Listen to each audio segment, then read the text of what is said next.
Almost 300 American paratroopers, we can report this afternoon, have arrived in Ukraine to train Kiev forces. Their mission will officially kick off on Monday and will continue then for the next 6 months. The American ambassador to Ukraine rushed to post the first pictures of the arrival of the elite US military unit on his Twitter page. They are members, you've seen here, of the 173rd Airborne Brigade, which already trained Ukrainian forces previously in international drills, you may recall, back in September. In fact, here's what they look like in action.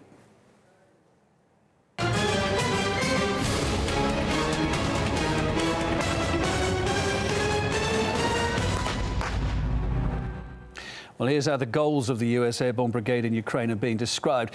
Kiev Army officials are stressing it's just about instructing Ukrainian forces, about sharing experience and teaching medical and combat skills. Worth mentioning, though, that this brigade is the US's key strategic response force for Europe.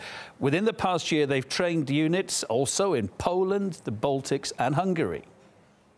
When you take a look at United States Army Europe, it's almost custom-made to do that. I mean, it's right here in the middle of a very complex part of the world. Our troops served shoulder to shoulder, training together, exercising together.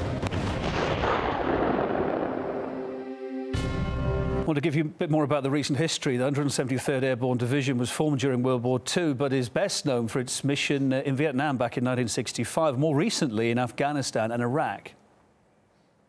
Members of the 173rd Airborne Brigade made an assault landing on the outskirts of Phuong Lam. Their mission was to seek out and destroy any Viet Cong in the area. Reacting to the deployment of American paratroopers in Ukraine, Russia's foreign ministry said the move contradicts the Minsk agreement, outlining the peace process for the country, of course. International affairs journalist Tony Robinson spoke to us and believes the US military just wants to stir up trouble here.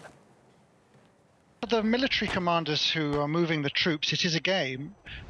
There's a complete disconnection from the fact that there are human beings living in this area. Despite attempts by Angela Merkel a few weeks ago in the implementation of the ceasefire, there are forces which seem determined to go ahead with this. For years now, the US has been looking for a new war.